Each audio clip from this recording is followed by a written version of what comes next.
देश के पूर्व प्रधानमंत्री राजीव गांधी ने पंचायती राज व्यवस्था को कायम करने के लिए कुछ कानून बनाए। उस कानून के तहत पंचायत स्तर पर त्रिस्तरीय वोटिंग होती है। लेकिन उस समय ये बात उठी कि क्या ये पंचायती राज व्यवस्था जो पीआरआई है वो हूबहू ऐसे ही शेड्यूल एरिया में लागू हो जाना चाहिए। तो उस समय के संसद में बैठे लोगों ने कहा कि नहीं, क्योंकि वहाँ पहले से स्वायत्त परंपरा है और उसका पालन हमारे देश की आज़ादी से पहले हो रहा है। तो शेड्यूल एरिया के लिए एक अलग से कानून बना जिसको पेशा कहा जा रहा है। अब पेशा और पी पेशा समझिए। पी मतलब सिर्फ provision of Panchayati Raj extension to schedule area. कोई कह रहा है इसको पेशा लिया जाए। झारखंड सरकार का जो गठन हुआ झारखंड राज्य का, इस कानून के बाद वर्ष 2000 में हुआ। 2001 में यहाँ पे JPRA 1 करके एक कानून बनाया गया और उसको पूरे राज्य में लागू कर दिया गया। कई जगह उसमें रिजर्वेशन के प्रावधान दिए गए। उसी के तहत चुनाव हो रहे हैं और वहाँ पे काम किया जा रहा है। अब चूंकि झारखंड हाई कोर्ट ने झारखंड सरकार को तय सीमा के अंदर कहा था कि पेशा के प्रावधानों को लागू कर दिया जाए, तो इसका एक सवाल ये उठता है कि या तो इस राज्य में पेशा नहीं है, इस वजह से हाई कोर्ट कह रही है कि आप पेशा लागू करें। इसको लेकर एक ड्राफ्ट बनाया गया था झारखंड सरकार के द्वारा, और जब उस ड्राफ्ट को लेकर कई हंगामा विरोध हुआ तो सरकार ने उसको ओपन डालकर सुझाव मांगे थे। 400 से भी अधिक सुझाव आए। विभाग ने, पंचायती राज विभाग ने 4 महीने से अधिक, प्रधान सचिव ने उसका निरीक्षण किया कि जो प्रावधान जो सुझाव आए हैं वो कॉन्स्टिट्यूशनली सही हैं या नहीं हैं। उसके बाद उनको विधि विभाग भेजा गया। विधि विभाग से भी उस पर मोहर लग गई। जब सारे प्रावधान में संशोधन हो गए, अब सरकार ला रही है किसी भी क्षण, चूंकि हाई कोर्ट का डेट भी पार हो गया है। अब एक मामला ये आ रहा है कि JPRA को अनकॉन्स्टिट्यूशनल बताया जा रहा है। वहीं पेशा के बारे में कहा जा रहा है कि पेशा अलग है। कोई एक तीसरा पक्ष है जो प्रोविज़न को लेकर पड़ा है कि प्रोविज़न वो 23 प्रोविज़न है उसको इंक्लूड किया जाना चाहिए। इसी को लेकर दरअसल हम चर्चा करना चाह रहे हैं। आज हमारे स्टूडियो में जो लोग हैं उनमें से कई ऐसे भी हैं जिन्होंने हाई कोर्ट में पिटीशन दायर किया था पेशा कानून को लागू करने को लेकर। तो क्या वाकई में जो सरकारें कर रही है उससे आदिवासी हित सधेगा, या जो ये कह रहे हैं कि फाउंडेशन बेस ही गलत रख दिया गया अनकॉन्स्टिट्यूशनल 2001 में। पहला सवाल हम आपसे करेंगे। मैं चाहता हूं कि आप स्वयं अपना परिचय दें ताकि लोगों को कोई कन्फ्यूज़न ना हो। मेरा नाम रॉबर्ट प्रभात मिंज है। मैं जो PIL 149 2021 का जो फाइल हुआ था उसका मैं पिटिशनर नंबर 2 हूँ, और मिस्टर एमिल वाटर कंडुलना ये पिटिशनर नंबर 1 है। आप लोगों ने क्या हाई कोर्ट से प्ली किया था? हमने एक्चुअली हमारा 4 या 5 प्रेयर थे। पहला प्रेयर था कि JPRA 01 जो अभी जो स्थिति में है उसको रद्द कर दिया जाए या उसको अमेंड करके लागू किया जाए, संशोधित करके। अमेंड करके कहाँ? 24 जिला में? वो बात अलग है कि कौन सा जिला से हम अभी उसमें नहीं है। सिंपली कि वो जिस हालत में है वो लागू नहीं किया जा सकता है। ठीक है। ये आपका कोर्ट में गए? कोर्ट में प्रेयर था 2023 में? 2021 में। ठीक है। और तो जो इसमें आर्ग्यूमेंट सरकार की तरफ से पेश की गई कि सुप्रीम कोर्ट तक ये मामला गया था और सरकार की तरफ से जो हलफनामा दायर किया गया था उस पर 2 केस का जिक्र था सुप्रीम कोर्ट का। सुप्रीम कोर्ट में जो दो केस चले गए थे, तो मुझे मुख्य न्यायाधीश ने जब पहली सुनवाई का तारीख आया तो मुझे मुख्य न्यायाधीश ने पूछा कि आप JPRA 01 के कौन से धारा के आप विरोध करते हैं, आपत्ति करते हैं। तो मैंने साफ कहा कि मैं पूरा JPRA 01 का विरोध करता हूँ। चाहे मतलब वो ना ही क्षेत्र को लेकर आपने कहा पूरा JPRA 1 गलत है। JPRA 01 का मैं विरोध करता हूँ पूर्ण रूप से। तो वो उन्होंने पूछा कैसे, तो मैंने जज साहब का ध्यान संविधान का 243(m)(1)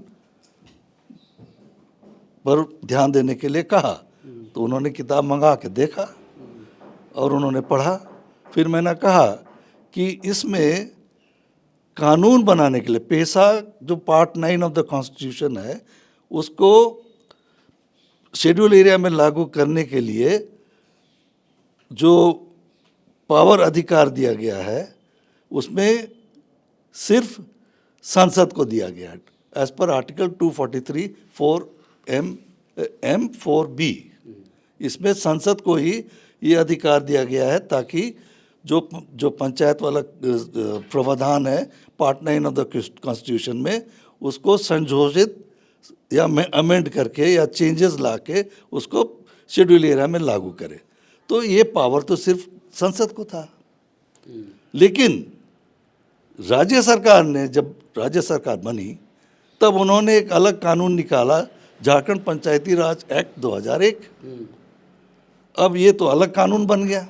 अब राज्य सरकार को तो इसको अधिकार था ही नहीं बनाने की। पहली बात तो सरकार के तरफ पंचायती राज विभाग तो राज्य सरकार के अधीन है। सरकार कहेगी हम तो बना सकते हैं संविधान ना। जब 243(m)(1)(b) कहता है, 243(m)(4)(b) कहता है कि जो पंचायत राज का जो प्रावधान है पार्ट 9 ऑफ द कॉन्स्टिट्यूशन में उसको लागू करने के लिए संसद को ही अधिकार है। ये नहीं कहा गया कि राज्य सरकार को अधिकार है।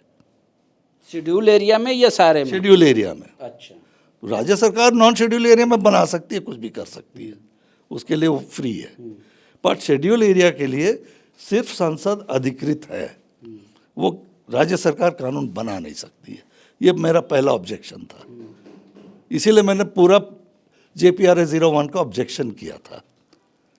तो राज्य सरकार के तरफ से हलफनामा दायर किया गया कि सुप्रीम कोर्ट में 2 केसेस गए थे जिसमें उन्होंने JPRA 01 को सही माना है, कॉन्स्टिट्यूशनली राइट माना है, ये उनका कहना था। तो मैंने ये दलील दी कि सर दोनों केस में अलग अलग मुद्दे थे। पहला केस था regarding reservation for the post of अध्यक्ष ऑफ द ग्राम पंचायत कि 100% रिजर्वेशन को चैलेंज किया गया था। एकल पद का जो 100% reservation that is section 4G of the पेशा 1996, उसका प्रावधान, उसको चैलेंज किया गया। तो कोर्ट ने कहा कि सो फार ए शेड्यूल एरिया इज कंसर्न ये किया जा सकता है, 100% रिजर्वेशन, उसको सही माना। That means 4G is correct. तो एक धारा। अब जो सेकंड पिटिशन था that was mister Surin, I think, जो भी हो, तो उनका they had prayed for asking the state to extend the provision of the 6th schedule में जो ऑटोनोमस डिस्ट्रिक्ट काउंसिल का प्रोविजन है उसको 5th शेड्यूल एरिया में लागू किया जाए, जैसे मणिपुर में है। मणिपुर में शायद आपको मालूम होगा वहाँ autonomous district council, although Manipur 5th schedule में आता है, ये मालूम है ना आपको? तो 6th शेड्यूल एरिया की नहीं है, that is 5th schedule area. ये अब नोट कर लीजिए, ये मैं जानता हूँ कानूनी तरह से कि वो 5th शेड्यूल एरिया है, लेकिन उसमें ऑटोनोमस डिस्ट्रिक्ट काउंसिल है, एक्सटेंड किया गया है। तो कोर्ट ने कहा, इनफैक्ट लोअर कोर्ट में भी कहा गया था और सुप्रीम कोर्ट ने भी कहा कि this matter pertains to 4O of PESA act.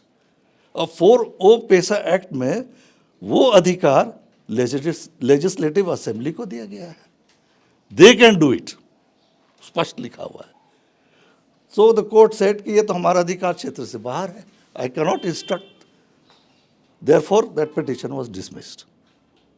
तो कौन से दो सेक्शंस डिस्कस हुए? Only 4G and 4O. तो मैंने लॉर्डशिप को कहा कि all the other provisions, none of all the remaining provisions have ever been fully discussed in the Supreme Court. 4G and 4O के सिवाय वो कभी डिस्कस नहीं हुए. So how can you say that the entire JPRA is right? लेकिन एक पक्ष तो ये भी है ना कि अगर उसके प्रोविज़न दो जिसके बात आप कर रहे हैं वो अगर लीगली राइट है तो कानून कैसे इलीगल हो जाएगा? नेचुरली हो सकता है. फॉर एग्जाम्पल, पेशा कानून कहाँ तक एक्सटेंड होता है बताइए, क्या लिखा हुआ है कानून में? मैं तो लाया नहीं हूँ, इतना पूरा डिस्कशन अभी है हो रहा है. मैं तो आप पढ़ के दिखाइए तो उसमें पेशा कानून में कि ऑलवेज कोई भी कानून में कहाँ तक एक्सटेंड होता है लिखा रहता है. क्या लिखा हुआ है इसमें? मोटा मोटी बात मैंने शेड्यूल नहीं, बहुत क्लियर लिखा हुआ है कि it extends to the entire schedule area. ठीक है. कहाँ लिखा है कि it will not extend to municipal area? कहीं लिखा है? ये अर्बन एरिया में नहीं होगा, कहीं लिखा है? नहीं लिखा है. कहीं लिखा है? आप बता के हमको दिखाइए. पर JPRA 1 में तो म्युनिसिपल एरिया पर छोड़ा. दिस इज वाई मैं बोल रहा हूँ कि ये प्रोविजन लागू नहीं हो सकता है. और ये मैंने कोर्ट को बोला. That was one of the first day का हियरिंग की ही बात है. तो उसमें जो कहा गया कि इंटायर शेड्यूल एरिया, क्या है उसमें इंटायर शब्द का लिखा हुआ है? एकदम लिखा हुआ है. और दूसरी बात ये है कि अगर ये है तो झारखंड में 13(2) आंशिक, तो आंशिक की परिभाषा फिर करनी होगी कि कहाँ करनी होगी. उसमें तो 2 ब्लॉक्स क्लियर है. गोड्डा में 2 ब्लॉक्स हैं और आपके जो पलामू में 2 डिस्ट्रिक्ट 2 विलेज पंचायत है. ये these are the only 2 exceptions. ठीक है. अभी जो व्यवस्था चल रही है, सरकार कह रही है कि जो हम लोगों ने बनाया है ड्राफ्ट, क्या उसको आपने पढ़ा?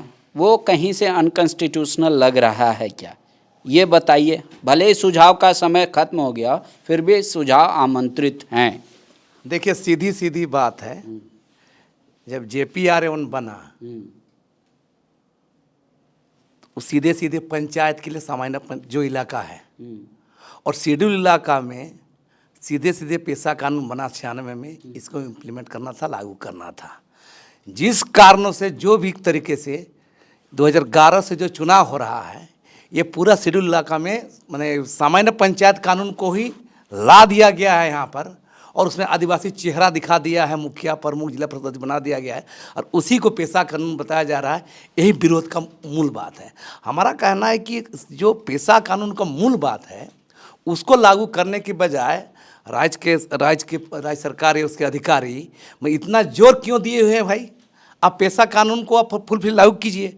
जब गलत होगा तब देखा जाएगा, क्या अमेंडमेंट होगा, बाद में पार्लियामेंट करेगा, संसद करेगा. लेकिन ये JPRA 1 को ही लोग पेशा कानून बोला जा रहा है.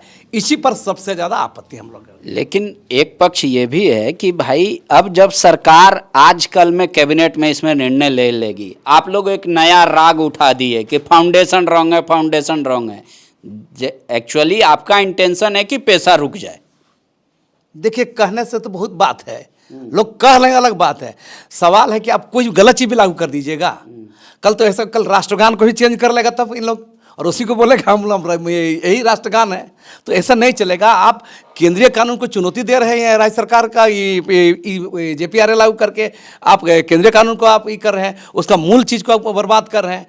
क्या कहता है पेशा कानून? उसका मूल चीज़ों को ही आप उड़ा दीजिएगा और बोलिए कि यही पेशा कानून है, यही JPRA नहीं है, सब है. तो ये मूल बात, ये विरोध है और ये समय का बात नहीं है. राज्य सरकार आज राज्य बनने के बाद 24 साल होने जा रहा है. 96 से बना है.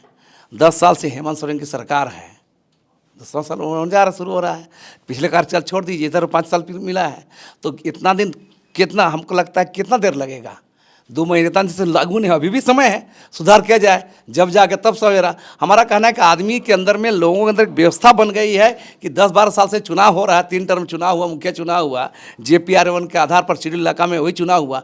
तो अफसर से लेकर नौकर जितना है, लोगों के दिमाग में बैठा गया, यही सही है. ये गलत बात है. लेकिन ऑटोनोमस काउंसिल जहाँ है वहाँ भी तो चुनाव होता है। 9 स्टेट तो हैं वैसे जहाँ पे चुनाव हो रहा है, इसमें क्या दिक्कत है?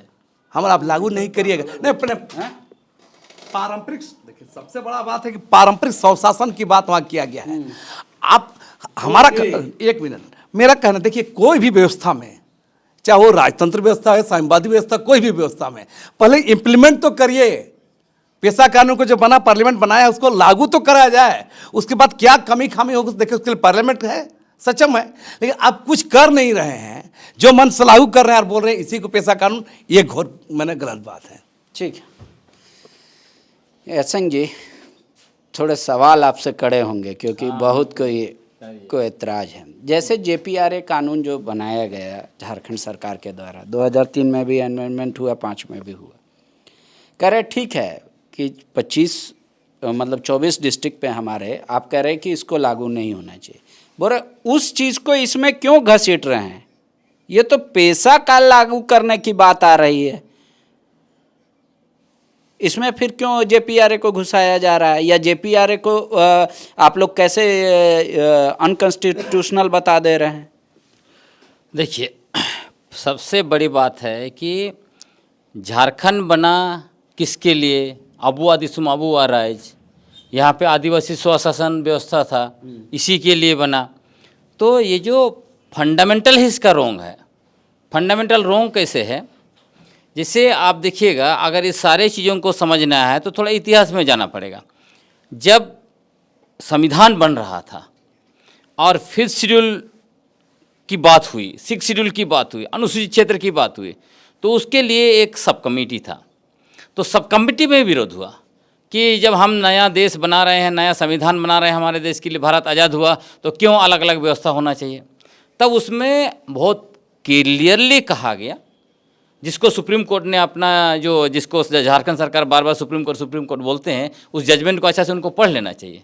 उसमें बहुत क्लियरली लिखा कि आदिवासियों के लिए अलग व्यवस्था बहुत ज़रूरी है और उसके 2 कारण हैं। पहला कारण यह है, क्योंकि आदिवासी लोग भोले भाले हैं, ईमानदार हैं, उनका अपना जीने का तरीका है, तो दूसरे लोग जो उनसे आगे बढ़ गए हैं वो कानून का दुरुपयोग करके उनका ज़मीन सब हड़प लेंगे। पहला कारण। दूसरा कारण बताया गया, जो मनी लेंडर हैं वो उनका भारी पैमाने पर शोषण करेंगे। तो इसीलिए 5th शेड्यूल मिनी कॉन्स्टिट्यूशन है। अब ये जो पंचायत व्यवस्था का जो बात हो रहा है, इसका आने से 4 दशक पहले ही आदिवासियों के लिए 5वीं अनुसूचित क्षेत्र के लिए मिनी कॉन्स्टिट्यूशन के अंदर रखा गया। अब यहाँ पे क्या हो रहा है, उसको इम्प्लीमेंट करने के बजाय क्या हो रहा है, जैसे JPRA। अब JPRA को क्या बोल रहे हैं, ये संवैधानिक है। मैं सोचता हूँ कि झारखंड सरकार के लोग संविधान पढ़ते नहीं हैं क्या? जब बहुत क्लियर है 73rd अमेंडमेंट 1952 में जो हुआ, 92 में 1992 में हुआ, उसमें पहली बार संविधान में जो है कि पार्ट 9 और पार्ट 9A रखा गया। उसमें दोनों चीज़ आया, पंचायत और नगर पालिका, और वो दोनों का में बहुत स्पष्ट है, आर्टिकल 243। अब चले जाइए M1 ZC1, वो दोनों कहता है कि ये पंचायत कानून अनुसूचित क्षेत्र में लागू नहीं होगा और नगर पालिका मतलब पार्ट 9 और पार्ट 9A इधर अनुसूचित क्षेत्र में नहीं लागू होगा। उसके बावजूद क्यों नगर पालिका कानून यहाँ पे लागू किया गया और चल रहा है असंवैधानिक तरीके से। उसी तरह JPRA जो है, अब देखिए इसमें क्या था, जैसे पार्लियामेंट को इसको पावर दे दिया गया पेशा कानून, इसे 243 आर्टिकल M4B के तहत, और उसमें स्पष्ट है, क्लियर है कि सिर्फ पार्लियामेंट को पावर है कि वो इसका पेशा मतलब प्रोविजंस को एक्सटेंड करे। पार्ट 9 जो है उसका प्रोविजंस को, पूरा को नहीं। इसमें क्या किया गया है, पूरा का पंचायत कानून बना के एक्सटेंड कर दिया, जब स्टेट को पावर ही नहीं है। और पेशा कानून में चले जाइए, पेशा कानून क्या बताया है, जब पेशा कानून 24 दिसंबर 1994 को लागू हुआ, 96 को लागू हुआ, उसमें क्लियरली सेक्शन 5 में कहा है कि राज्य सरकारों को 1 साल के अंदर इसका कानून बनाने का अधिकार है। अगर 1 साल के अंदर नहीं बनाएंगे तो वो सेंट्रल लॉ ऑटोमेटिक जो है कि लागू माना जाएगा। जब लागू माना गया, लागू हो गया, उसके बाद झारखंड बना। झारखंड बनने के बाद केंद्र सरकार ने कितने बार यहाँ पे लिखा चिट्ठी कि आप उसका ये रूल बनाइए, रूल बनाइए। अब तक नहीं बन रहा था। रूल बनाने के बजाय माननीय बाबूलाल मरांडी ने असंवैधानिक तरीके से कानून बनाया। हाँ, पंचायत का कानून वो बना सकते थे नॉन शेड्यूल एरिया के लिए। झारखंड का 24 जिला में 13 जो है कि पूर्ण रूप से और 2 आंशिक शेड्यूल है। तो जो नॉन शेड्यूल है उनके लिए बनाना था। इन्होंने क्या किया, नॉन शेड्यूल का टोटल पंचायत कानून को शेड्यूल एरिया में एक्सटेंड कर दिया। तो अनकॉन्स्टिट्यूशनल में। दूसरा, जो पेशा कानून का जो है क्लियर है, जब स्टेट को पावर दिया गया कानून बनाने का, राज्य सरकारों को, तो उसमें लिखा गया है कि जब आप कानून बनाएंगे तो आपको ये जो 23 प्रोविजंस है उसको आप बाईपास नहीं कर सकते हैं। यहाँ क्या कर दिया उसके है, अनुरूप यहाँ पे पूरा बाईपास कर दिया है। यही तो सवाल है ना। और क्या डाला है, जैसे उदाहरण के लिए पेशा कानून में है कि आदिवासी का जमीन अगर गैर कानूनी तरीके से ले लिया गया है तो वो पावर है कि ग्राम सभा उसको वापस करेगा। हमको दिखाइए जेपीआर में कहाँ है वो प्रोविजन। उसके बाद जो है कि जमीन अधिग्रहण को लेकर जेपीआरए में दिखाइएगा कहाँ है प्रोविजन। उसके बाद जो है कि जो खासकर बालू और दूसरे जो माइनर मिनरल्स हैं उस पर ग्राम सभा को पावर है। अब यहाँ पे मुखिया जो है कि बालू बेचेगा, उसका जिम्मा दे दिया जा रहा है। तो ये पूर्ण रूप से अनकॉन्स्टिट्यूशनल भी है जेपीआरए 1, उसके साथ साथ इलीगल भी है। तो इसको आप लोग चैलेंज क्यों नहीं कर रहे? बोले ये सारा बवंडर उठाने के पीछे आप लोग का मकसद बस ये है कि पैसा रुक जाए, सरकार अपना डेडलाइन पूरा ना कर पाए। किसने कहा कि कौन पैसा रोक रहा है? जब सरकार ही असंवैधानिक काम कर रही है, गैर कानूनी तरीके से काम कर रही है, तो लोग तो सवाल उठाएंगे ना।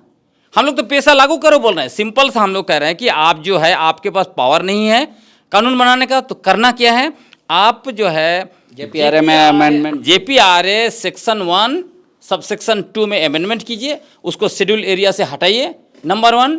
दूसरा, आप जिस तरह से दिखा रहे हैं, जैसे जेपीआरए का सेक्शन 131 सब क्लाउज 1, उसका उपयोग करके जो है कि पेशा का जो नियमावली बना रहे हैं, कैसे आप उसका नियमावली जेपीआरए के तहत बना सकते हैं? आप बिल्कुल नहीं बना सकते। सेंट्रल गवर्नमेंट जो नोटिस आपको दिया है उसके आधार पर बनाइए। उसमें आप दिक्कत इसीलिए है कि आप असंवैधानिक तरीके से, गैर कानूनी तरीके से आप जो है कि नियमावली बना रहे हैं। जब नियमावली आप पेशा का बना रहे हैं, आपकी मानसा है कि आप जो है पेशा कानून को लागू करना चाहते हैं, तो झारखंड सरकार बार बार जेपीआरए को क्यों डिफेंड कर रहे हैं कि ये शेड्यूल एरिया के लिए अनकॉन्स्टिट्यूशनल नहीं है, संवैधानिक है बोल के सुप्रीम कोर्ट का जजमेंट, कभी हाई कोर्ट का जजमेंट। जब आपकी मानसा ठीक है कि हम पैसा लागू करना चाहते हैं तो पैसा लागू करिए ना। आपको तो 9 स्टेट में तो इसी तरीके का है ना। तो सरकार उनका तर्क दे रही है कि क्या 9 स्टेट में जो वहाँ के सरकारों ने किया है वो क्या अनकॉन्स्टिट्यूशनल है? आप कह रहे हैं जेपीआरए और पेशा को अलग अलग देखना चाहिए, वो कह रहे हैं कि चाइल्ड लॉ है, इसको कैसे अलग करके देखा जाए? जब आपको कानून बनाने का अधिकार ही नहीं है तब आप कानून किस तरह से बना सकते हैं शेड्यूल एरिया के लिए? शेड्यूल एरिया के लिए बहुत क्लियर है, सिर्फ पार्लियामेंट ही कानून बना सकते। तो सरकार तो कह रही है कि हम कानून कहाँ बना रहे हैं, हम तो जेपीआरए 1A के तहत अंतर्गत कुछ प्रोविजन शेड्यूल एरिया। आपने जेपीआरए को कैसे शेड्यूल एरिया में एक्सटेंड कर दिया है? आप लिखिए ना, जेपीआरए उठाइए ना, जेपीआरए का सेक्शन 1 सबसेक्शन 2 क्या बोल रहा है? पूरे सरकार तो कह रही है कि आप लोग हाई कोर्ट में भी हारे हैं और सुप्रीम कोर्ट में भी हारे हैं। देखिए, यह सरकार का जो है कि बिल्कुल गलत इंटरप्रिटेशन है। उसमें हारे क्या हैं? सुप्रीम कोर्ट में जो गया था उसमें 2 मैटर था। एक तो ये जेपीआरए का कॉन्स्टिट्यूशनल वैलिडिटी पे नहीं था। किस पर था? पेशा कानून का कॉन्स्टिट्यूशनल वैलिडिटी को चैलेंज किया गया था। और दूसरा, वहाँ जो 100% आरक्षण है, जो मतलब टॉप पोजीशन में, उसको लेके था। तो उसमें तो बहुत क्लियर रिजल्ट आया। ठीक है इलेक्शन जी, लेकिन एक पक्ष ये मान रहा है कि आप लोग ये जो बवंडर शुरू कर रहे हैं और या कर चुके हैं, इससे और सरकार रुक जाएगी, जो पैसा आ रहा है वो रुक जाएगा। नहीं, पैसा नहीं आ रहा है। ये क्या आ रहा है?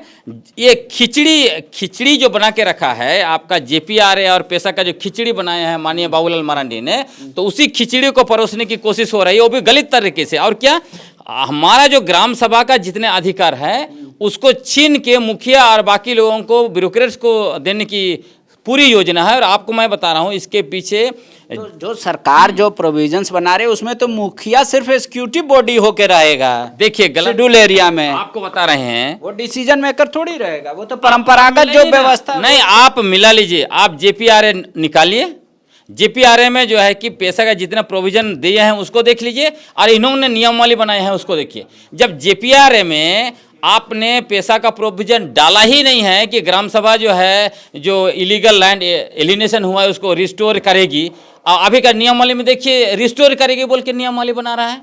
लेकिन अभी भी जैसे जेपीआरए का ही बात करें तो उसमें ग्रेड 1 बालू का तो है पंचायत को अधिकार, उसमें है। देखिए सिंपल सा बात है, हम तो बोले आपको ये समझना पड़ेगा कि शेड्यूल एरिया और non schedule area, schedule area में पूरा का पूरा अधिकार ग्राम सभा को है। नॉन शेड्यूल में आप जेपीआरए लागू कीजिए ना, हमें क्या प्रॉब्लम है, हमें कोई दिक्कत नहीं। लेकिन मतलब आप लोग चाह रहे पहले जेपीआरए में संशोधन हो। बिल्कुल, पहले आप जेपीआरए को संशोधन कर लीजिए, उसके बाद में पैसा कानून और जेपीआरए के साथ सागुड़ वागुड़ मत कीजिए। और एक आपको बता रहा हूं बड़ी इंटरेस्टिंग चीज, आप सोचिए जब जेपीआरए बनाए इन्होंने 2001 में, तो उसमें रेफरेंस किसको दे रहे हैं, 73rd अमेंडमेंट और पैसा कानून, उसका रेफरेंस दे रहे हैं। और जैसे ही नगर पालिका कानून बना रहे हैं उसमें कोई रेफरेंस नहीं है, उसमें क्या बोल रहे हैं, चूंकि यहाँ पे शहर विकसित हुआ है, यहाँ का जरूरत है।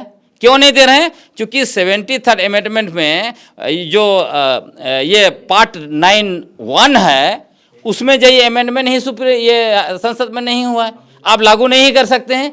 तो इतना जो छुपा छुपी खेल करके पूरा जो है कि आदिवासियों का इलाका को लूटने की बात हो रही है, यहाँ के रिसोर्सेज को लूटने की बात हो रही है, वो तो आप नहीं होगा। हाँ सर, आप क्या बोलना चाह रहे हैं? मैं अभी कहना चाह रहा हूँ कि आप अभी का हाई कोर्ट का ऑर्डर का ले लीजिए ना। अभी का हाई कोर्ट का ऑर्डर क्या बोलता है, 2 महीने में लागू करो। 2 महीने में क्या लागू करो, पैसा का नियमावली बना के पैसा कानून लागू करो। आप उस पर जाइए ना। अब सरकार बोलती है कि नहीं जेपीआरए सही है, तो दैट मीन्स आप हाई कोर्ट को चैलेंज कर रहे हैं ना, ऑर्डर चैलेंज कि नहीं हम पैसा कानून नहीं बनाएंगे, हम जेपीआरए का कानून बनाएंगे। ये ना सरकार बोल रही है, जेपीआरए का रूल, हाँ जेपीआरए का रूल बनाएंगे, पर कोर्ट बोल रहा है कि नहीं आपको पैसा का नियमावली बनाना है। तो आपको यदि ऑब्जेक्शन है कि आप हाई कोर्ट का ये कानून को नहीं मानना है, तो आप इसको करना चाहिए था क्या, यदि आपको मन लग रहा है कि गलत है तो रिव्यू पिटीशन फाइल करना था, जो कि आपने नहीं किया, या नहीं तो इसको कॉन्स्टिट्यूशन बेंच में भेजते। इसमें आप ये भी देख लीजिए, हाँ ये भी देख लीजिए कि आप ये जो अभी का जो 49 बटा जो केस है उसका आप बात कर रहे हैं, उसमें 2 चीज़ें, आप सिर्फ ऑर्डर दिए उसका बात मत कीजिए। उसमें क्या बोला है, पैरा 12 उठा के देखिए, पैरा 12 में क्या कहा है कोर्ट ने, स्पष्ट कहा है कि मतलब ये जो पेशा कानून जो बना वो झारखंड बनने से पहले से बना और पहले से लागू है, जेपीआरए तो बाद में बनाए हैं।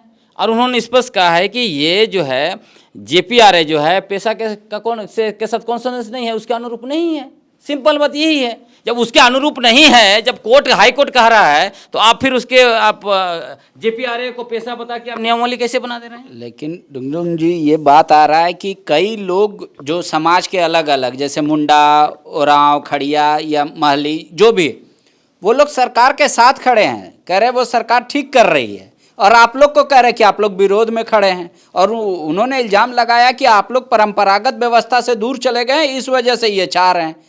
देखिए इसमें एक तरह से ये हो रहा है, मतलब एक तो यह बात है कि बहुत सारे लोगों को कानून का और इसमें जो दांव पेच है इतना डीपली पता नहीं है। लोग ऊपर ऊपर हैं तो स्टेटमेंट देंगे उसी तरह का। दूसरी बात, इस पूरा जो चीज़ों को डाइवर्ट करने के लिए इसमें 2-3 एंगल लाया गया है। एक तो सरना ईसाई का एंगल लाया गया है, दूसरा एंगल महिला पुरुष का भी लाया गया है, हाँ, तो और कई अलग अलग एंगल लाया जा रहा है, उससे फर्क नहीं पड़ता। हम लोग स्पष्ट कर रहे हैं, आप जो यहाँ पे जो संवैधानिक प्रावधान है 5वीं अनुसूची के लिए, संवैधानिक प्रावधान के तहत आप काम कीजिए, हम लोग सरकार को समर्थन करेंगे। इसलिए पहला काम आप JPRA 1 को अनुसूचित क्षेत्र से हटाइए, अमेंडमेंट कीजिए। दूसरा काम आप कीजिए, जो पेशा कानून के तहत जो माननीय हाईकोर्ट ने रूल बनाने का आपको आदेश दिया है, पेशा कानून के तहत जो भी सेंट्रल गवर्नमेंट के साथ आपका जो भी कॉरेस्पॉन्डेंस हो रहा है उसको रेफरेंस दे के आप जो है कि कानून, ये पेशा कानून का रूल बनाइए, हम लोग को कोई प्रॉब्लम नहीं है। ये जो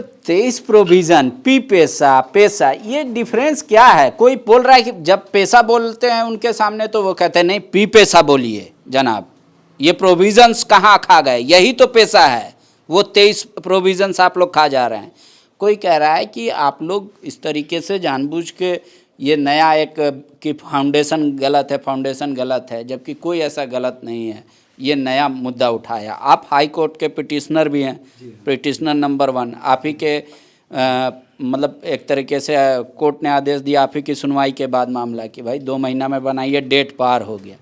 तो सरकार तो समझ रही होगी कि एक वोटिंग करा के नहीं कि भाई 60% लोग मेरे पक्ष में है, 59 विरोध में है, वैसा तो सरकार चाह नहीं रहे। सरकार चाह रही है सर्वसम्मति बने, तो वो क्यों नहीं बन पा रही है? पहले तो जोहार। आपने जो पहला सवाल उठाया है पेशा पी पेशा, मैं एक उदाहरण देता हूँ और हर बार ये चीज़ हम लोग कहते हैं। एक बच्चा है, मेरा बच्चा है, मैं इसको कुछ भी नाम दिया, कमल है मान लिया, हाँ, उसकी मम्मी उसको बोलते हैं पप्पू बोलती है, गांव वाले बोलते हैं छोटू।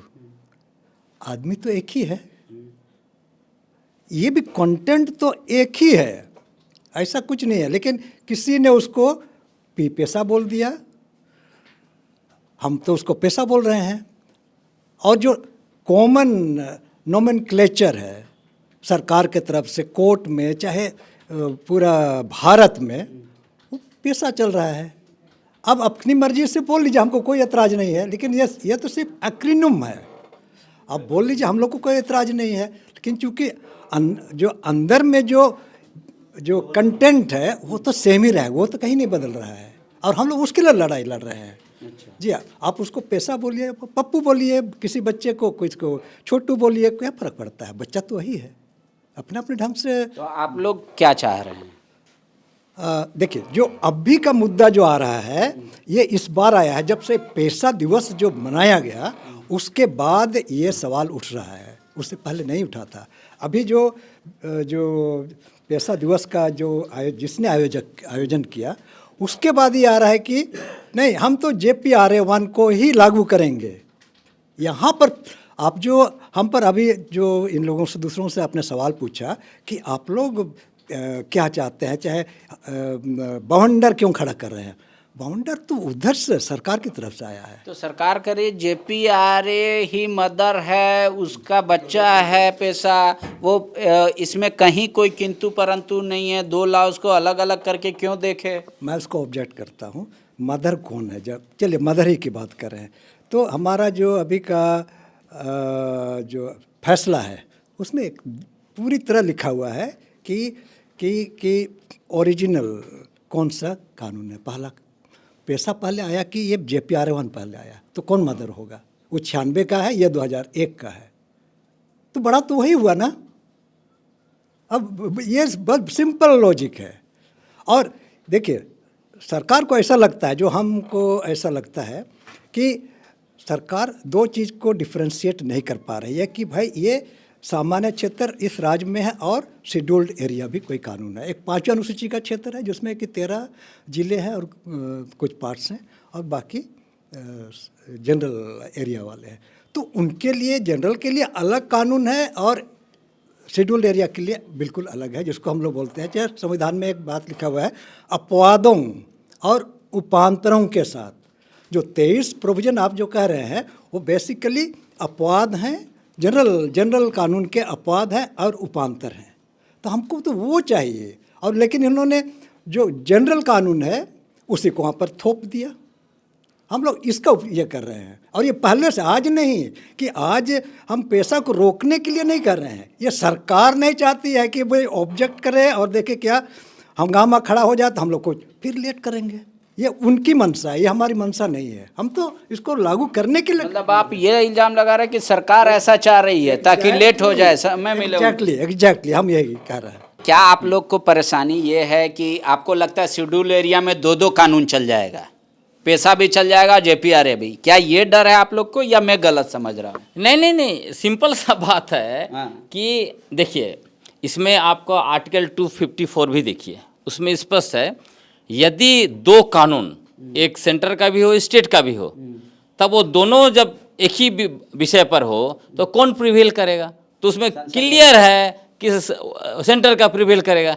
दूसरा ये भी है कि जब स्पेसिफिक कानून, स्पेशल कानून और जनरल कानून जब दो टकराता है तो उसमें स्पेशल कानून लागू होगा।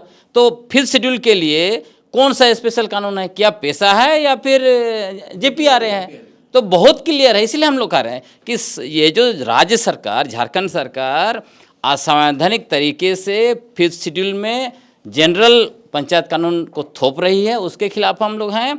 और दूसरा पेशा कानून जिसका कुछ प्रोविजंस है उसको ये लोग डर से यहाँ पे लागू असल में नहीं करने देना चाहते हैं। क्योंकि देखिए उसका कारण क्या है, एक बड़ा तो आप देखिए जैसे डिस्ट्रिक्ट मिनरल फाउंडेशन ट्रस्ट जो माइनिंग का पैसा आ रहा है, उसका जो है कि ये लोग यहाँ के नौकरशाह उसको बंदरबाट कर रहे हैं। अभी कैग का रिपोर्ट आ गया ये अक्टूबर 2024 में, उसमें स्पष्ट कहा कि जैसे बोकारो डिस्ट्रिक्ट 1 करोड़ से ज़्यादा रुपया जो है वो ओपन जिम में खर्च कर दिया है बोकारो में, जबकि उसको विस्थापित क्षेत्र में विकास के लिए और विस्थापित लोगों के लिए करना है। ग्राम सभा को इन्वॉल्व नहीं किया, बेनिफिशियरी को लिस्ट नहीं बनाया। तो ये लोग, और दूसरा ट्राइबल सब प्लान का जो पैसा है आदिवासियों का, उसको भी ये लोग हड़प रहे हैं। जैसे रांची में देखिए क्या कर दिया, प्रेस क्लब जहाँ पे आप लोग जाते हैं वो हमारा ट्राइबल सब प्लान का पैसा से, बताइए कौन अधिकार के तहत ये लोग कर रहे हैं? तो ये आदिवासियों का हक और विस्थापितों का हक को खाने का, उसके साथ साथ जितना हमारा खनिज संपदा है उस सारा पर ग्राम सभा रोक लगा देगा ना। वहाँ पे ग्राम सभा को पता चलेगा ना, हिसाब मांगा जाएगा ना। इसी से क्या लग रहा है कि सरकार को पैसा ग्राम पंचायतों से आता है इसलिए आप ग्राम सभा सशक्त नहीं करेगी? पंचायतों से पैसा आ रहा है, बस इस वजह से सरकार को डर है। अभी तो सरकार के पास ये है कि अगर चुनाव नहीं होगा या तो केंद्र सरकार पैसा रोक देगी, उसको लेकर है। पैसा कानून को इंसर्ट करना है, कोर्ट का आदेश है, तो बार बार तो वहाँ से कॉरेस्पॉन्डेंट आ रहा है केंद्र से, तो वो तो पैसा रुक जाएगा सरकार को, तो वो भी देख। हम लोग कह रहे हैं ना भाई, आप स्पेशल सेशन बुला लीजिए ना, स्पेशल सेशन बुला लीजिए, JPRA 1 को अमेंड कर दीजिए, उसके बाद पैसा कानून 96 के आधार पर लागू कीजिए, हमें क्या प्रॉब्लम है? तो क्या जनरल जगहों पे सिर्फ इलेक्शन हो, आप चाह रहे शेड्यूल एरिया में नहीं? शेड्यूल एरिया में पैसा कानून के तहत ही इलेक्शन हो, शेड्यूल एरिया में बिल्कुल भी जो है कि JPRA के तहत नहीं होगा। तो क्या आप ऑटोनोमस काउंसिल चाह रहे हैं? नहीं, हमारा इतना देखिए, हमारा सिंपल सर ये है कि संवैधानिक प्रावधान नंबर 1, दूसरा फिर शेड्यूल के लिए जो है, दूसरा पेशा कानून में जो प्रोविजन है, हम लोग संवैधानिक तरीके से बात कर रहे हैं, हम लोग कानूनी तरीके से बात कर रहे हैं। पेशा कानून का अगर सेक्शन 4O बोलता है कि डिस्ट्रिक्ट काउंसिल 6 शेड्यूल के आधार पर होना चाहिए, तो होना चाहिए। पार्लियामेंट ने क्यों कानून बनाया जब लागू नहीं करना था? तो और यहाँ पे राज्य सरकार के लोग बकवास कर रहे हैं, ऐसा नहीं चलेगा। ठीक है, 9 राज्यों में लागू है ना सर पैसा? आपके पास लिस्ट है जो नियमावली बना के दिया है? मेरे पास लिस्ट है, उसमें उन्होंने स्पष्ट कहा है कि एक्सटेंशन टू पैसा लिखा है, आप देख लीजिएगा लिस्ट। ऐसा उस JPRA नहीं लिखा है, यह अपना स्टेट का नहीं दिया है, वो एक्सटेंशन पैसा का लिखा है। ये तो ठीक है, ये बात की बात में नहीं थी, मैं तो लिस्ट लेके आता। सिर्फ 2 राज्यों ने नहीं बनाया है नियमावली, उड़ीसा एंड झारखंड। उड़ीसा भी तो अभी हाल फिलहाल में कुछ नहीं बनाया है, लिस्ट में नहीं है। तो आप लोग क्या चाहते हैं कि अभी जो आगे जब तक इसको संशोधित करे पहले JPRA को, और इसको सिर्फ नॉन शेड्यूल एरिया तक संशोधित करे ना करे उससे हमको कोई मतलब नहीं है। आप उसको शेड्यूल एरिया में लागू मत कीजिए, वेरी सिंपल। आप फॉलो कीजिए ना हाईकोर्ट का ऑर्डर, पैसा क्या बोलता है, क्या लिखा है, आप नियमावली पैसा का बनाइए और उसी को लागू कीजिए। पहले तो फॉलो कीजिए। आप यदि नहीं फॉलो करते हैं तो you go in appeal, supreme court जाइए, हम वहाँ बहस कर लेंगे। ठीक है सर, मान लीजिए सरकार के पास तो कोई मतलब ऑप्शन ही ऑप्शन है। सरकार, आपको क्यों लग रहा है कि सरकार कर रही है? जैसे उन्होंने कहा कि सरकार का ही ये षड्यंत्र है कि ऐसा करके पैसा को रोका जा सकता है, सरकार के पास क्या लस्ट है? मान लीजिए शेड्यूल एरिया में पैसा चले और नॉन शेड्यूल में जेपीआर है, तो इसमें सरकार को सरकार को क्यों इसके लिए दोषी माना जाए कि सरकार नहीं चाहती है? सरकार का क्या क्या मतलब नुकसान हो जाएगा?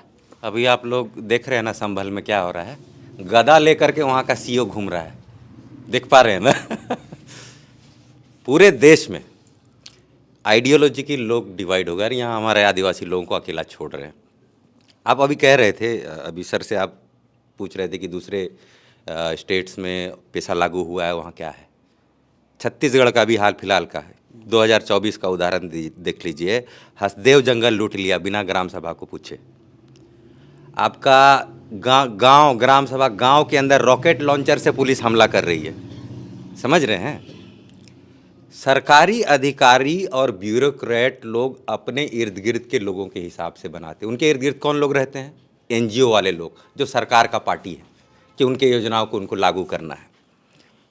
और जो आप सवाल पूछ रहे हैं कि सरकार को क्या फ़ायदा है या नुकसान है, सरकार, मुझे लगता है कि सरकार के पास काबिल लोगों का जमावड़ा नहीं है, टेक्निकल लोग नहीं हैं कि जो इस कानून को अच्छे से छान करके सरकार के जिम्मेदार लोगों को बता सकते।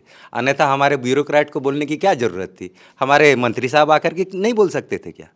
यही सारी बातें जो डिबेट चल रहा है, डिबेट में ये भी चल रहा है कि कई लोग व्यक्तिगत रूप से डायरेक्टर को भी आक्षेप लगा रहे हैं, लेकिन आप लोग पे ही आरोप है। बिल्कुल, हाँ, लेकिन आप लोग ऐसा कर क्यों रहे हैं?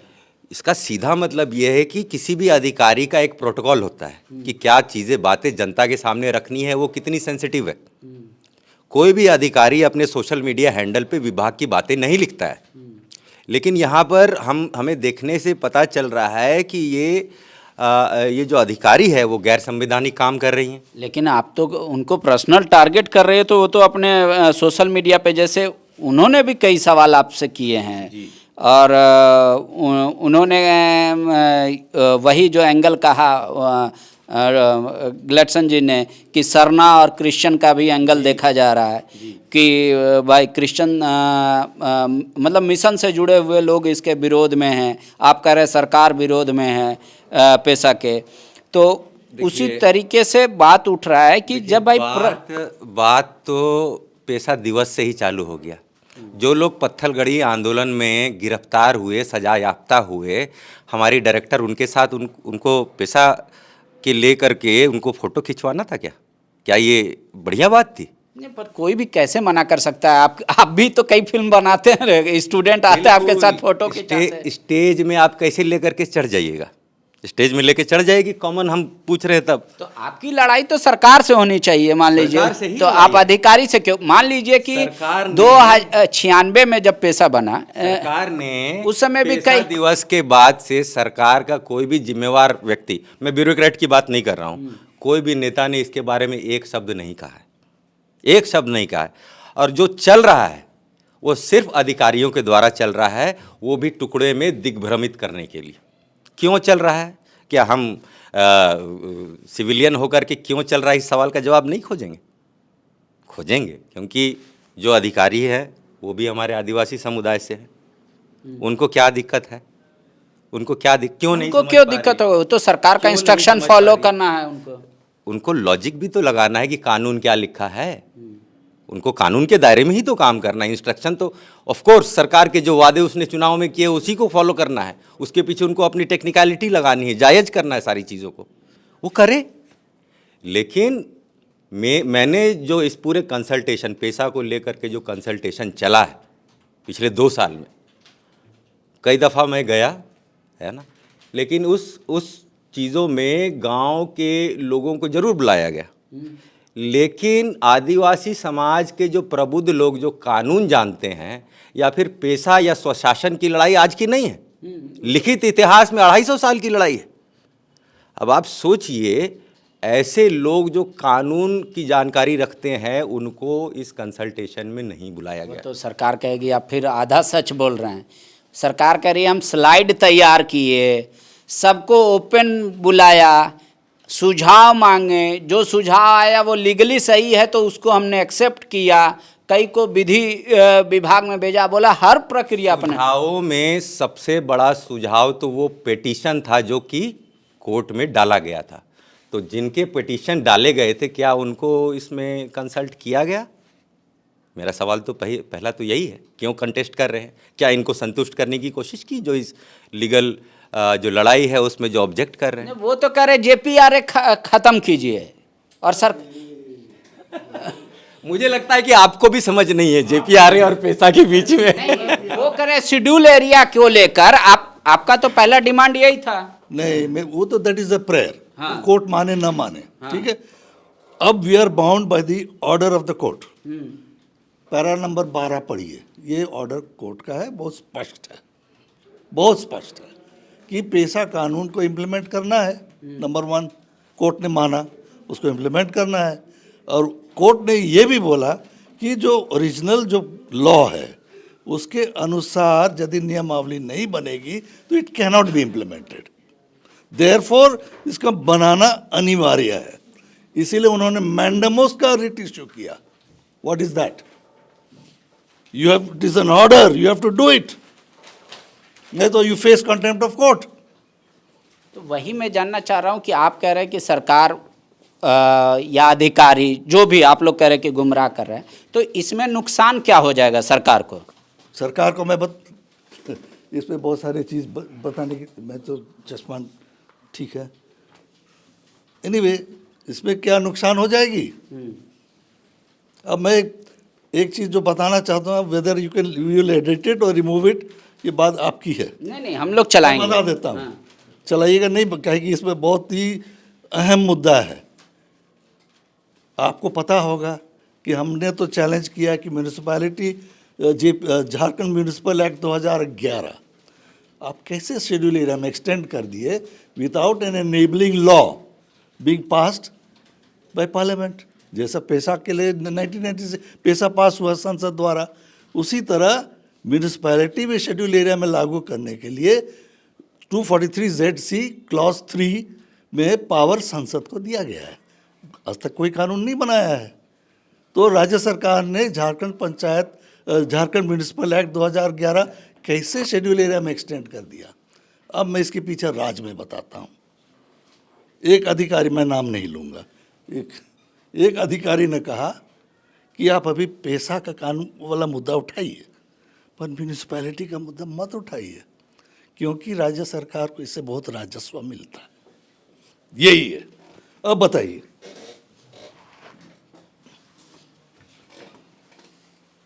तो आप कानून तोड़ के आप अपना राजस्व इकट्ठा करेंगे? एक तो मान लीजिए कि तर्क ये लीगल लगता है, थोड़ा सा मतलब जायज़ लगता है, लीगल नहीं, कि भाई सरकार को रेवेन्यू आ रहा है इसलिए सरकार सोचेगी कि मेरा आधिपत्य बना रहा है। अभी भी बाकी भी रेवेन्यू, जैसे कि गिट्टी बालू, उस पर किसका हक है? ग्राम सभा का, एज पर पैसा। उसका कौन ले रहा है रेवेन्यू? बताइए। तो उसमें तो ये जो माइनिंग को लेकर जो कानून है उसमें भी शायद ग्रेड 1 तो अभी भी पंचायत के अधिकार में है। पंचायत के अधिकार में है ग्रेड 1 बालू। Panchayat means who? Panchayat means who? आप तो झारखंड पंचायत राज एक्ट की बात करने लगे, जबकि मैं पैसा का बात कर रहा हूँ, जहाँ वो अधिकार ग्राम सभा को दिया गया है। उसका रेवेन्यू आप, इसीलिए तो हमने एक RTI भी डाला, क्या कि एक प्रोविजन पैसा का भी है कि जो माइनर फॉरेस्ट प्रोड्यूस है उसका मालिकाना हक भी ग्राम सभा का है। इसका अर्थ क्या हुआ कि जो हुआ चाहे कोई भी जो पदार्थ हो, हाँ, उसका रॉयल्टी किसके पास जाना चाहिए? गांव के पास। यस। तो अब मैंने RTI किया था, मैंने पूछा था कितना गया ग्राम सभा को? 0। चलिए अब बोलिए वो किसके पास गया? तो ये जो सरकारें कह रही है कि हम ग्राम सभा से ही निर्णय लेते हैं, चाहे आप लैंड एक्विजिशन का हो या कोई भी मामला हो, ग्राम सभा सरकार कराती है, बोल रही। वो जो ग्राम सभा की बात कर रहे हैं और आप जो ग्राम सभा की बात कर रहे हैं, डिफरेंस क्या है? पारंपरिक व्यवस्था हमारी पहले से है, जिसमें जिस तरीके से पंचायती राज व्यवस्था में 8-9 समितियां हैं ना, वो ऑलरेडी समितियां उनके समितियों से पहले से है हमारे पास। हम लोग अपने गांव में जल जंगल ज़मीन, अपनी टेरिटरी की रक्षा कैसे करनी है, ज़मीन का बंटवारा कैसे करना है, कौन सा सामुदायिक ज़मीन है, कहाँ हमारा मेडिसिन मिलता है, कौन सा जंगल का इलाका में क्या चीज़ को संरक्षित करना है, ये हम लोग बहुत पहले से करते आ रहे हैं। अभी विश्व में, अभी पिछले महीने नवंबर में भारत सरकार ने बायोडाइवर्सिटी कॉन्फ्रेंस में 8J सेक्शन साइन किया है इंटरनेशनल, और वो कहता है कि आदिवासी ग्राम सभाओं और इस तरीके के संस्थानों को क्लाइमेट चेंज और पर्यावरण की सुरक्षा और बायोडाइवर्सिटी की सुरक्षा के लिए विश्व स्तर पे डायरेक्ट फंडिंग होनी चाहिए। तो यहाँ डायरेक्ट फंडिंग कैसे होगा? सरकार ने तो साइन कर दिया, लेकिन मेरे ग्राम सभा के पास कैसे होगा वो फंडिंग? कैसे? फिर पंचायत इलेक्शन के थ्रू फिर जो वो हुआ चुनाव उसी में जाएगा। मेन मामला क्या है?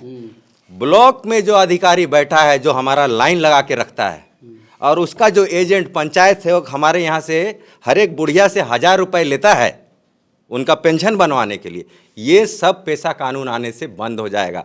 वो अधिकारी वो सुप्रीम नहीं रह जाएगा, अधिकारी आदेश पाल हो जाएगा। लेकिन जानबूझ करके हमारे समुदाय के बीच में पेशा लागू होने से पहले से भी ये भावना बैठाई गई कि ये बड़ा सा जमीन किसका है जी? तो आज के डेट में लोग भूल गए हैं कि गांव का नहीं है, सरकार का है बोल देते हैं। पेशा कानून ऐसा नहीं बोलता है, वनाधिकार कानून ऐसा नहीं बोलता है। क्या कानून, किसके लिए कानून बना रहे हैं?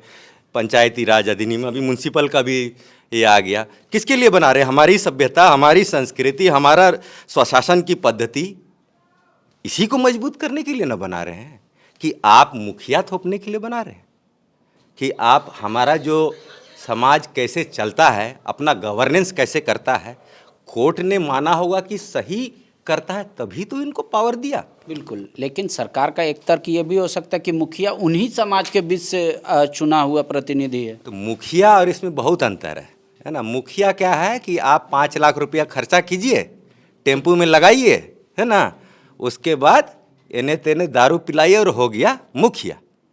हमारे समाज में ऐसा नहीं है, पहड़ा सिस्टम है या बड़ा जो सिस्टम है। तो हमारा राजा है ना, उसका घर भी मट्टी का है ना, हमारे जैसा उसका घर भी मट्टी का है, उसका बाल बच्चा भी सेम स्कूल में जाता है ना। हमारे समाज में जो बराबरी का कॉन्सेप्ट जो संविधान बाद में है, उन संविधान के पास, पहले हमारे पास है, तो वो हमारे स्वशासन परंपरा में भी वही बराबरी की व्यवस्था है, और इसी व्यवस्था को हम बचाना चाहते हैं। और हमारी जो सामाजिक परंपरा और ज्ञान परंपरा है हमारे पुरखों का, वही इस धरती पे, और झारखंड जिसको झारखंड प्रकृति के लिए माना जाता है ना, ये तभी बचेगा जब हमारी ग्राम सभाएं बचेंगी। तो मान लीजिए कि एक तो अब समझ में आ रहा है कि सरकार का कहाँ कहाँ लग रहा है कि पावर वीक हो जाएगा, रेवेन्यू कम होगा। एक आपका ये तर्क मतलब थोड़ी देर के लिए जायज़ लगता है। देखिए, रेवेन्यू का अगर बात कीजिए ना, तो JPRA रहते हुए गोड्डा में ये लोग क्या कर लिए? ग्राम सभा को सटने दिए? नहीं दिए ना, दे दिए अडानी को। उससे रेवेन्यू ले पा रहे हैं? नहीं ले पा रहे। तो ग्राम सभा का नियम को उल्लंघन करके सामान्य कानून अगर अनुसूचित क्षेत्रों में लगाएगा तो पूंजीपतियों को फायदा करने के लिए ही लगाएगा। गांव का फायदा आज तक हम लोग नहीं देखे, कहीं नहीं देखे हैं। आप बताइए, रिहैबिलिटेशन का पॉलिसी में कहीं भी कुछ हुआ है? ग्राम सभा से पूछ के कोई डिमांड पूरा किया गया? कोई एक उदाहरण बताइए कि सरकार, चाहे ये सरकार हो हेमंत की या इससे पूर्ववर्ती सरकार, JPRA लागू होने के बाद हमारे अधिकार, गांव के संसाधन, कल्चर, भाषा, जो लिस्ट में रख लीजिए, इनमें से किसको फायदा हुआ है? किसी को भी फायदा नहीं। हमारी भाषा लुप्त हो जा रही है। बता दिया गया हमारे ग्राम सभा के, जो पारंपरिक ग्राम सभा के मुंडा और अगुआ लोग हैं, उनको पावरलेस कर दिया गया। आज के डेट में देखिए, इतने सालों के पावरलेस होने के बाद हमारे गांव के लोग, जो हमारे अगुआ है, उनके मन में कॉन्फिडेंस नहीं है, वो बोल नहीं पाते हैं, क्योंकि उनसे बड़ा मुखिया है, उनको कोई अधिकार नहीं है। और जबकि गांव को एकजुट बांधे रखने के वही सूत्र है। तो ठीक है, तो क्या आप पूरी तरीके से इलेक्शन का जो सिस्टम है वो शेड्यूल एरिया में खत्म चाहते हैं कि जो परंपरागत रूढ़िवादी परंपरा है उसी से हम गवर्न? नहीं, देखिए, या फिर आप लोग एक शब्द आप लोग जो यूज करते हैं ना, जिसको बोलते हैं रूढ़ी, है ना, ये रूढ़ी बहुत ही नेगेटिव शब्द है। रूढ़ी का मतलब कि जिद्दी, है ना, जिद्दी परंपरा नहीं, वो उस लिहाज से नहीं देखा जाना चाहिए। रूढ़ी का मतलब, रूढ़ी ना बोलिए, बल्कि जो पारंपरिक जो हमारी व्यवस्था है उसके तहत में गांव का मुखिया कौन होता है? जो कि जंगल का साफ करके, जो खानदान पहले वहाँ बसा, बाघ भालू से लड़ करके दूसरों के लिए भी सेटल होने के लिए जगह बनाया, उस सबसे पहला हुआ। और उसके अगल बगल गांव में पूजा पाठ करने वाले, पानी को मैनेज करने वाले, खेती का रोटेशन को मैनेज करने वाले, सुरक्षा देखने वाले, जितनी उनकी उप समितियाँ हैं ना, उतने हमारे लोग हैं पारंपरिक ग्राम सभा में। इन सब का क्या होगा? ये लोग तो पहले से ही करते आ रहे हैं। हमारे गांव में इलेक्शन कब होता है? एक तो है कि अगर हमारा जो पारंपरिक ग्राम प्रधान है वो अगर मर गया तो उसके जगह में उसके वंश का होता है। अगर वो नाकाबिल हुआ तो उसके नज़दीकी वंश का होता है। अगर वो भी नाकाबिल हुआ तो एक जनरल कॉन्सेंस बनाया जाता है, उसमें इलेक्शन नहीं होता है। हाँ, लेकिन वो सर्वसम्मत सिलेक्शन होता है ना। तो ये सिलेक्शन का फंडामेंटल है, जहाँ पर पूरा गांव दो टुकड़ों में बंटता नहीं है। कभी कोई ऐसा उदाहरण नहीं है। नहीं, ये जो सिलेक्शन होता है इसमें गांव को तोड़ते नहीं है।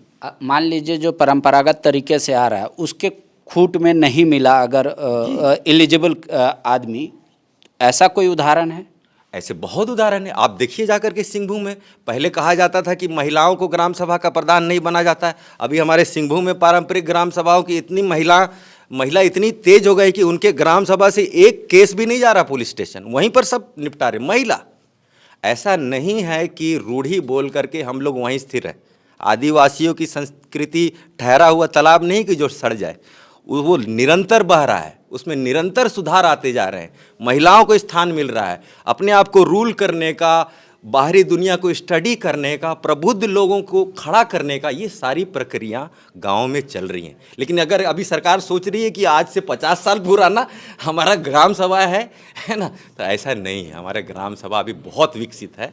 इनफैक्ट दूसरे जो सामान्य क्षेत्र की जो ग्राम सभाएँ हैं, जहाँ पर संवैधानिक मूल्यों का, जिन मूल्यों का वो क्या बोलते हैं, उनको तवज्जो नहीं दी जाती है ना, उससे ज़्यादा संवैधानिक मूल्य हमारी पारंपरिक ग्राम सभाओं में। इसलिए मेरा सरकार से इतना ही कहना है कि विशेषज्ञों को इसमें लगाइए, और वो विशेषज्ञ ऐसे हों जिनका किसी भी पॉलिटिकल विंग से, किसी भी पॉलिटिकल विचारधारा से कोई इन्फ्लुएंस ना हो ना, और सीधा तकनीकी स्तर पे, कानून के स्तर पे, मेरिट के स्तर पे इस कानून को सीधे लेके आए, लागू करें। हम लोग स्वागत करते हैं। फिर सरकार अगर चयन करेगी विशेषज्ञों का तो उसमें से भी 2-3 लोग ऐसे आ जाएंगे जिन पे लेकर सवाल उठ सकता है। पहला सवाल तो यही उठेगा कि गैर आदिवासी वहाँ क्या कर रहा है ना। ये सब कमेटी में गैर आदिवासी क्या कर रहा है। दूसरा बात, ये सब कमेटी ग्राम सभा का कमेटी है, वहाँ NGO वाले लोग क्या कर रहे हैं। उनको चूंकि टेंडर दिया हुआ है कि ग्राम स्वशासन अभियान आप लोगों को चलाना है पेशा क्षेत्र में भी, तो वो लोग पार्टी हो गए। आप ग्राम, यहाँ पर बहुत सारे प्रबुद्ध लोग हैं। रांची में ही आप देखिए ना, भले रांची में म्यूनसिपल एरिया के हिसाब से यहाँ पर तो सब चीज़ें टूट गई हैं, अब तो वार्ड हो गया है, ग्राम सभा तो कुछ रहा नहीं। लेकिन रांची में भी इतने सारे प्रबुद्ध लोग हैं, सरकार उनको बुला करके बात कर सकती थी, सब कुछ कर सकती थी। मेरा कहना है और एलिगेशन भी है कि सरकार ने सभी पार्टियों को ढंग से इसमें मौका नहीं दिया। खास करके आदिवासियों को ड्राफ्टिंग करते समय उनसे सिर्फ सुना गया, लेकिन ड्राफ्ट करते समय उनको बैठा करके ड्राफ्ट नहीं किया गया। तो सरकार तो कहेगी हम सुझाव मांगे, और लिया भी है। वो तो कहने के तो रिजेक्ट भी कर दिया, सारे के सारे सुझाव रिजेक्ट हो गए पूरा। मैडम से पूछ लेते, नहीं तो फिर यहाँ आएगा कि ग्राम सभा ने भले अधिकार दिया, पत्रकारों ने महिलाओं का अधिकार। मैडम, अब ये जो है, एक तबका ये है जो सरकार पे आरोप लगा रहा है, दूसरा तबका ये है जो सरकार की ओर से इन लोगों पे आरोप लगा रहा है क्या एक्चुअल मामला? कहाँ है सॉल्यूशन और कौन खोजेगा इसको? सरकार का काम है, मतलब कानून जो बनता है या फिर जहाँ से भी, जैसे यहाँ पेशा की बात हो रही है तो ये सुप्रीम कोर्ट से इसका ऑर्डर हुआ है, तो सरकार का काम है उसको लागू करना। और उसमें जैसे अभी हाई कोर्ट ने भी झारखंड सरकार के लिए कहा कि आप 2 महीने में इसको कीजिए, लागू कीजिए। तो अब 2 महीने तक सरकार क्या कर रही थी, उसका आउटपुट क्या है, जब तक लागू नहीं होगा तो हम लोगों को या आम जनता को क्या पता चलेगा कि सरकार ने क्या किया पेशा को लेकर। दूसरी बात, बहुत सारी बातों में एक तरह से कन्फ्यूज़न की स्थिति पैदा हो रही है।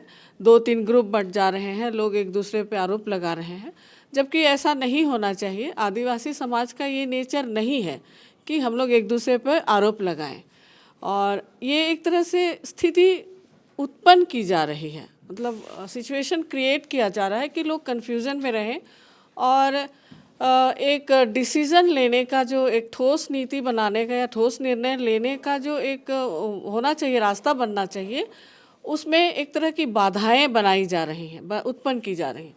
तो हम लोग चाहेंगे कि सरकार पेशा को लागू करे, और जो भी प्रावधान सुप्रीम कोर्ट से पेशा को लागू करने के तहत दिए गए हैं, उनको एक सुव्यवस्थित ढंग से थोड़ा सा स्टडी करके, लोगों से विचार विमर्श करके, क्योंकि देखिए जो शहर में हैं उनको तो पता चलता है कि किस तरह के काम हो रहे हैं, क्या कर रही है सरकार, लोगों से सजेशन मांगे जा रहे हैं, लेकिन जिनके लिए लागू होगा ये पेशा, ग्रामीण क्षेत्रों के लिए जहाँ ये इसके तहत काम होंगे, वैसे कितने लोगों को इस जो सलाह जो लिए गए, जिनके सलाहों को माना गया या शामिल किया गया, तो ऐसे कितने ऐसे क्षेत्र हैं या कितने ऐसे ग्रामीण क्षेत्र हैं जहाँ के लोगों को यहाँ उनके सलाहों को जगह मिली है।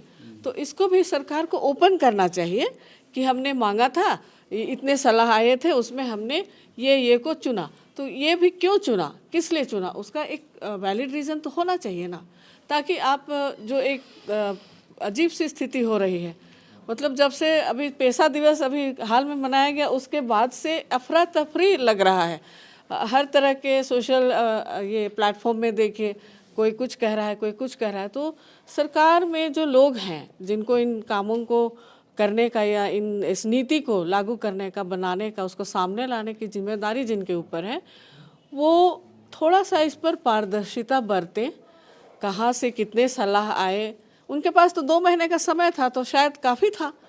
अगर कोर्ट ने उनको कहा कि 2 महीने में आप लागू कीजिए, तो उस बीच में जो भी हुआ उसको तो लोगों के सामने नहीं लाया गया ना, या लाया गया? आप लोग पत्रकार लोग बेहतर तरीके से बता सकते हैं कि जो भी आया वो आम जनता के सामने तो शायद नहीं लाया गया। क्या कहते हैं आप? वो तो सरकार कह रही है कि ऐसा कुछ भी नहीं था हिडन करने को। नहीं, लेकिन जैसे आप ही जैसे अभी डिस्कशन में ही पता चला कि लगभग 400 सलाह, अधिक, उससे अधिक सलाह आए। हाँ, तो आम जनता को तो नहीं मालूम है ना, जिनके लिए ये काम हो रहा है उनको तो नहीं मालूम है किनके लिए काम हो रहा है। ये सलाह फिर किसने दी? वो तो जैसे अभी इस डिस्कशन में ही पता चला कि इससे सलाह तो सरकार ने मांगा, पेशा को लागू करने या JPRA 1 के बाद में की जो बातें हो रही है, उसके बाद ही ना सलाह मांगा गया।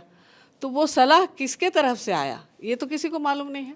ठीक है, आखिरी में बस 2 छोटे छोटे सवाल ले लेता हूँ। सरकार जो करने जा रही है, ड्राफ्ट तैयार है, अगर कैबिनेट में लाके कर देती है, तो फिर क्या इसको आप कोर्ट में चैलेंज करेंगे? तो उसमें तो कोर्ट में स्पष्ट लिखा है कि हम लोग चैलेंज कर सकते हैं, एक्सेप्ट एक पिटिशनर को मना कर दिया है, दे कैन नॉट चैलेंज। ठीक है, आप लोगों की मंशा पर सवाल है। आप कह रहे सरकार रोकना चाहती है, सरकार का पक्ष कह रहा है, आप लोग रोकना चाह रहे हैं। ये तो हम तो इस पर कहेंगे, इतने सारे बात लाया जा रहा, सरकार अपना डिफेंड कर रही है अपना पक्ष को। हम बोले ईमानदारी है कि पब्लिक डोमेन में सारा चीज़ को लाया जाना चाहिए, इसको कि सरकार को कौन कौन पक्ष है और हम लोग भी क्या इसका पक्ष है, इसको रखें। ये प्रेस के द्वारा, मीडिया के द्वारा, अखबार द्वारा आप सरकार आमना सामना वार्ता कर इस पर। इतना बड़ा सचिवालय में बैठे, प्रोजेक्ट बिल्डिंग बैठे, सरकार के लोग बैठे, वही बातचीत, हमारा पक्ष रखेंगे, उन लोग अपना पक्ष रखें। सीधी सीधी बात, दूध का दूध, पानी का पानी हो जाएगा, कौन गलत है कौन सही है। और हम बार बार कह रहे हैं कि शेड्यूल एरिया में क्यों आप कीजिएगा, सीधा सी बात। और सरकार फिर भी, अगर हम जो बार बार इस तमाम, चाहे रॉबर्ट मिंज हो, चाहे ग्रेटसन जी हो और दीपक जी हो, बहुत सारे बात रखे कि दरअसल होता क्या है, ये राज्य सरकार और उसके अधिकारी ग्राम सभा शेड्यूल एरिया के लोगों का, आदिवासियों का जो ताकत बनने नहीं देना चाहते, उनके अधिकारियों पर हकमारी करना चाहते हैं, डाका डालने चाहते हैं। और इसीलिए ये सारा खेल है, और इस सब का मिली भगत है। कोई नहीं चाहता है कि आदिवासी समुदाय, शेड्यूल इलाके के लोग, जो भी उस इलाके के लोग ताकतवर बने। ठीक है, एक आखिरी सवाल आपसे ले लेते हैं। जो आपने एक कहा, तो मैं पहले इसको बोलना चाहूँगा क्योंकि ये बड़ा सवाल है। लोग कह रहे हैं कि इसका विरोध, पेशा का विरोध ईसाई आदिवासी इसलिए विरोध कर रहे हैं क्योंकि उनका आरक्षण खत्म हो जाएगा। रूढ़ी, हाँ, वैसे भी लोग बोल रहे हैं और ये भी बोल रहे हैं कि वो रूढ़ी प्रथा में नहीं है। तो उनसे पहले तो ये सवाल पूछिए कि जो आदिवासी हिंदू धर्म में धर्मांतरित हुए हैं, क्या उनका रूढ़ी प्रथा बच गया है क्या? नंबर 1। ये तो 5th शेड्यूल है। 6th शेड्यूल स्टेट में आप चले जाइए, वहाँ तो ईसाई आदिवासी भरे पड़े हैं। क्या 6th शेड्यूल लागू करने से उनको कोई असर पड़ा? ऐसे जो धर्म ईसाई सरना करते हैं ना, उनको बोलिए कि संविधान आदेश 1950 पहले पढ़ ले, उसके बाद बकवास शुरू करें। ठीक है, एक जो आपका इल्ज़ाम था कि सरकार पेशा को नहीं देना चाहती, जानबूझ के पेशा के भी जगह पे JPR में ही कर रही है कि हम ये कर देंगे। क्या ये आपका लग रहा है कि जो इल्ज़ाम है सरकार पे, सरकार को एड्रेस, मतलब जैसे उन लोगों ने डेडलाइन रखा है कि 26 जनवरी तक कीजिए, आप लोग क्या कर रहे हैं इसको अपनी बात को सरकार तक मनाने के लिए, सरकार से मनवाने के लिए? देखिए, एक तो कल हम लोग एक बड़ा डिबेट का आयोजन किए हैं जिसमें हर पक्ष को हम लोग बुला रहे हैं। हर एक पक्ष आएंगे, गांव से लोग आएंगे, चर्चा करेंगे, डिबेट करेंगे। दूसरा, हम लोग जो सरकार के माननीय मंत्रीगण हैं उनसे, उनके साथ भी बहस करके, बात करके अपना पक्ष रख रहे हैं। उनको बता रहे हैं कि आप देखिए यह सही, और इसलिए हम लोग कर रहे हैं कि अभी 24 साल में जो भी हुआ, लेकिन यह पहली मर्तबा है जब यह सरकार दावा कर रही है कि यह अबुआ सरकार है। तो जब अबुआ सरकार है तो अबुआ सरकार में हम लोग चाहते हैं जो जिस सपने के साथ में, जो धरती आबा बिरसा मुंडा का सपना था, अबुआ दिसुम अबुआ राज, उसी सपने को लेके मरांगोम के जयपाल सिंह मुंडा आगे चले और राज बना। इतना लंबा 70 साल का संघर्ष के बाद तो यह राज सही दिशा से चलना चाहिए। और आदिवासियों के लिए देश में मिनी कॉन्स्टिट्यूशन है, विद इन द कॉन्स्टिट्यूशन, उसी कॉन्स्टिट्यूशनल फ्रेमवर्क के अंदर में और लीगल फ्रेमवर्क के अंदर में सब कुछ होना चाहिए। हम लोग सरकार को स्वागत करेंगे, सरकार को मदद भी करेंगे और साथ में भी चलेंगे। लेकिन अगर उसी तरह, जिस तरह से झारखंड में 2000 से जब से झारखंड बना है, गैर कानूनी तरीके से, असंवैधानिक तरीके से नगर पालिका कानून लागू कर दिया, ये पंचायत कानून को शेड्यूल एरिया में लागू कर दिया, ये चलते रहेगा तो यहाँ पे आने वाले समय में फिर से उलगुलान होगा। क्योंकि हमारा धरती आबा बिरसा मुंडा संदेश दे के गए हैं कि उलगुलान का अंत नहीं होना चाहिए। एवं इंजीनियर बनकर भरे सफलता की ऊंची उड़ान, जहां साधारण छात्र भी झारखंड टॉपर्स बनकर बना रहे इतिहास। दूरदर्शी शिक्षाविद श्री विपिन सिंह के मार्गदर्शन में मेडिकल एवं इंजीनियरिंग के लाखों छात्रों के लिए आशा की किरण के रूप में गोल, nations leading institute. thefollowup.in. Like, share and subscribe. www.thefollowup.in